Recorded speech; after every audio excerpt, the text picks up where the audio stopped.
Hi there. Welcome to Campfire Chat. I decided to do double duty tonight. I'm cooking dinner, marinated pork chops, and Campfire Chat. So let's get to it, you guys. First I want to tell you I am in Meltzer County Park in Oregon, between Portland and Mount Hood. Awesome park, you guys, for RVing or tents. Just love it here. Love, love, love it. It's quiet during the middle of the week. There's a playground, so if you hear kids screaming, yelling, and laughing, and eventually probably crying, it's because there's a playground close by. But I love it here. Beautiful. There's a little river that comes through here, and there's a great swimming hole for the kids. And I found a secret swimming hole, a quieter one for the dogs. But anyway, fabulous place. Check it out if you're in the area. So let's get going, Campfire Chat. First question is Marty. She has a question about first aid kits. She asks, do I carry a vet and a human first aid kit? And if so, what's in it? Thanks, Marty, for your question. And I do have first aid supplies. And it's pretty much the same stuff I had when I was in a house. I have the basics, thermometer, Tylenol for me, different gauze pad sizes, rolls of gauze. I have Neosporin, hydrogen peroxide, Melaheel, which is a great salve. A friend of mine who is a veterinarian developed it. Great for cuts and scrapes. I use that, by the way, on both the dogs and myself. And, I have a pool noodle. So if you haven't read my one and only blog that I did when I first started this whole journey, it's on our Facebook page, probably under files, called Jinx and the Pool Noodle. That is why I have a pool noodle. That'll explain why. But it's double duty, because if the dogs hurt themselves and I had to get them to the emergency vet and I didn't want them licking or chewing that wound on their body or biting it, I would use a pool noodle. So I would cut it to length, put it, actually would unroll some gauze, use a coat hanger to thread it through the center of the pool noodle, and then put the noodle around the dog's neck and just tie it in a pretty little bow, kind of loose. You don't want to restrict their airways, and that would stop chaos or any small dog from getting to parts of their body. Now, Asta, a bigger dog, I would use 2 pool noodle collars. I'd put one probably higher up and a slightly bigger one a little lower down, and it would probably immobilize her neck a little bit, but it would stop her from licking and chewing long enough to get her to the vets. I am looking at some cool device. I'm not going to talk about it right now, but there's something cool out there that I'm going to check out, and I'll bring it to you when I have had a chance to go through it and check out all the pros and cons. That is also a first aid type thing. So that's what's in my first aid supplies. Tell me what's in yours, Marty. I'd love to know. And also anybody out there RVing in this lifestyle, let me know what's in your first aid supplies for you and your dog. So, second question is Alex, and she asks, do I ever get mail delivered or do I ever get packages delivered? If so, how does that work? Great question. Thanks, Alex. Let me just check my pork chops, make sure they're doing okay. Oh yeah. I do get mail delivered, absolutely. I don't get a lot of mail, to be honest with you. I just don't do a lot of mail. There's not a lot of stuff I need, but on occasion I do have packages and mail delivered. So what I do generally is use general delivery at post offices in the area where I'm staying.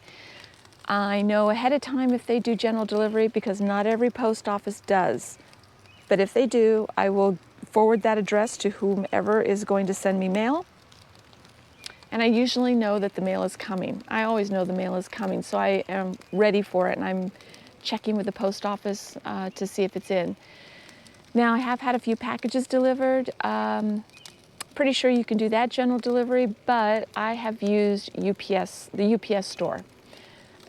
I have somebody send it however they're going to send it. It doesn't matter if it goes through the post office or FedEx or UPS, but it goes to a UPS store.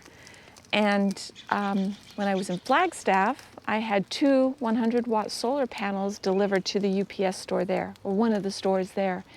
And it does cost $5 to pick up your mail or your package, which is why I typically only send packages there.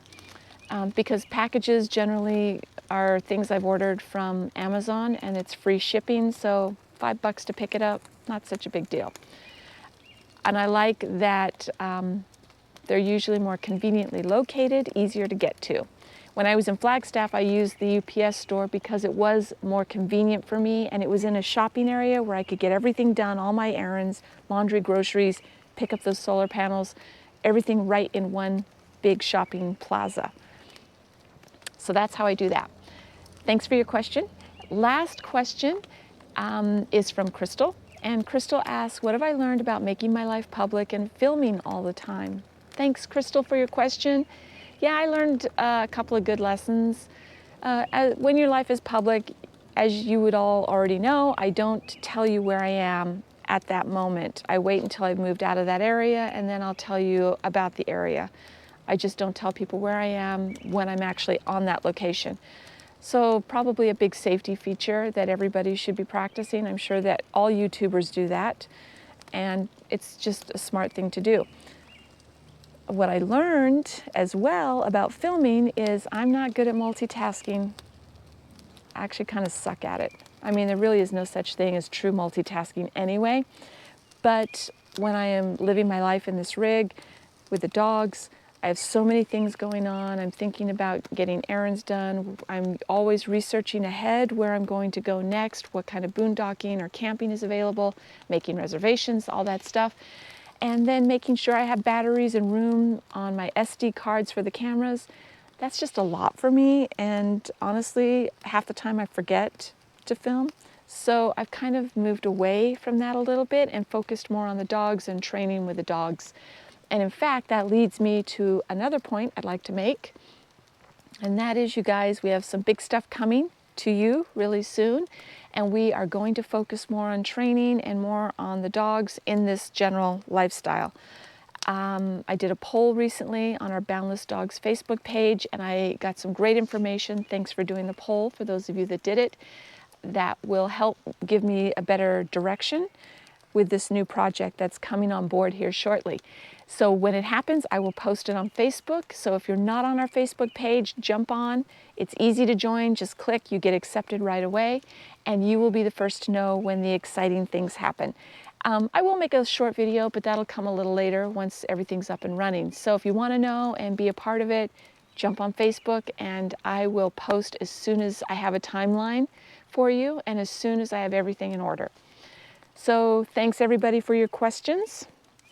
I'm gonna flip these here pretty soon.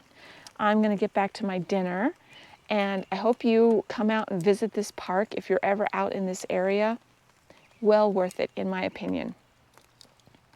Thanks for watching.